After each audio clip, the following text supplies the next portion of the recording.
Hey, what's up everybody? It's Trey from 803 with another video, and this video is on can South Carolina make the college football playoffs?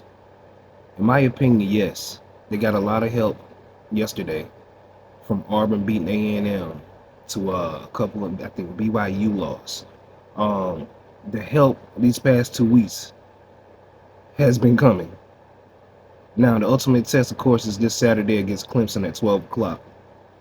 Clemson's ahead of South Carolina. If Carolina can beat Clemson, all hell will break loose in the playoffs. It already is all hell and chaos in the playoffs. But the fact that we're having this conversation when nobody gave these guys a chance at the beginning of the year to even win barely 2 or 3 games, I said that Carolina is going to be a good team this year once Lenore settles down. And that's what he's been doing. Lenore has been, he has his mistakes here and there just like any quarterback. But Lenore has been tremendous. Rocky Raheem Sanders has been tremendous. Um, Devon Campbell has been amazing. Joshua Simon. Um, Compared to earlier in the year, the way the offensive line been, they have improved. The defense, you already know they've been lights out all year. Even though these last, I would say, the Missouri game. Oh yeah, I would say the Missouri game has been a lot of double teaming Dylan Stewart and Kennard. I still say that whole Missouri game with the whole outside zone, I think they was prepared for the backup instead of Brady Cook because Brady Cook was hurt. That's my opinion. So Drinkowitz threw in the last second, Brady Cook in there to start. I think that really, I don't know, we'll say disrupt the defensive game plan that Clayton White had, but it might have been a factor because it seemed like every time they ran the outside zone, Carolina couldn't do nothing with it, despite it being one of the best running backs Missouri had, but a smaller guy. So it is what it is. Still got the win. Handled Wofford on senior night. Wofford gave a little bit of scare in the first half, but things settled down. Seniors got their touches. Lenore still made big plays. Nick Harbor, which I think is the most improved offensive player, even though they was missing a couple of guys on offense. To see Juwan Howell going for that, what was it, 16 or 27-yard touchdown was amazing. I think he's going to be a key factor next year as well. Just a well-round performance. Handled business, did what you had to do. Got out there. Last game at Willie B. Our offense is 50th in the country. Let me repeat that again. 50th in the country, which is a big step from the past few years. Defense is number 16. Clemson defense, I think, is number 49. Clemson offense is number 6 in the country, but Clemson really hasn't played nobody there. Carolina's been battle tested in the heart of SEC, on the road at Alabama, on the road at Oklahoma, win against Ole Miss, LSU, Missouri. You know what I'm saying? They've been battle tested. Went on the road and smacked Kentucky ass. This team has been battle tested. And I think they're not going to be phased going up to the fake Death Valley, as I like to call it. It's only one real Death Valley, in my opinion. That's LSU. At least they have a real tiger.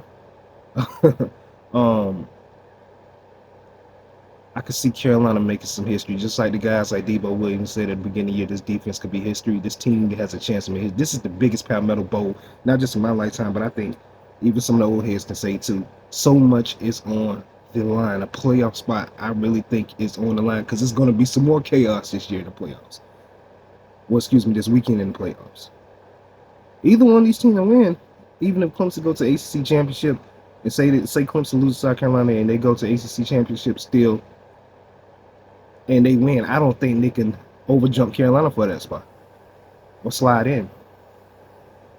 But the fact that Carolina's this close to tasting the playoffs and you can beat your rival to get it in, that's you.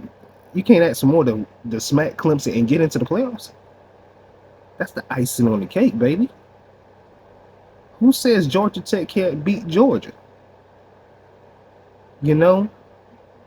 Georgia struggled against a UMass team that was 2-8. UMass was hanging in there for about 3 quarters till they made a mistake. I still think Kirby has lost the team after they lost to Ole Miss when old boy was celebrating with the Ole Miss player after they lost. And it's not going to get any better because the way the NIL is, hell, look at Georgia Tech with the NIL and securing players and getting players to come there.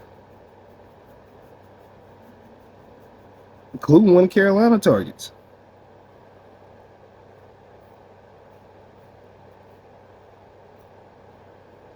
I know our guys are losing a lot of players, especially on defense.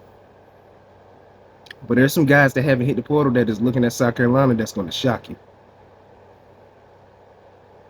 There's this class, these next 2 or 3 classes coming in is going to be some of the biggest classes ever in recruiting at the University of South Carolina. I mean, the future's bright.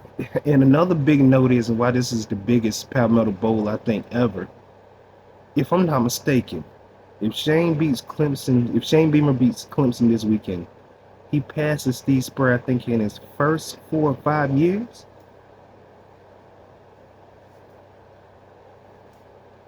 You can't ask for more icing on the cake.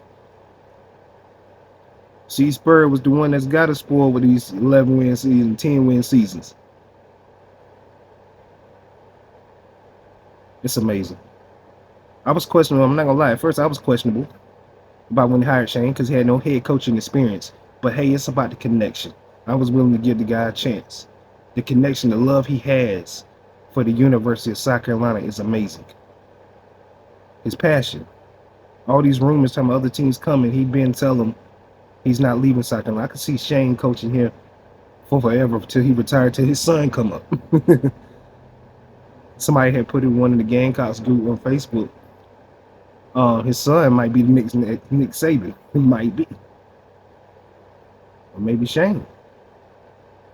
You never know.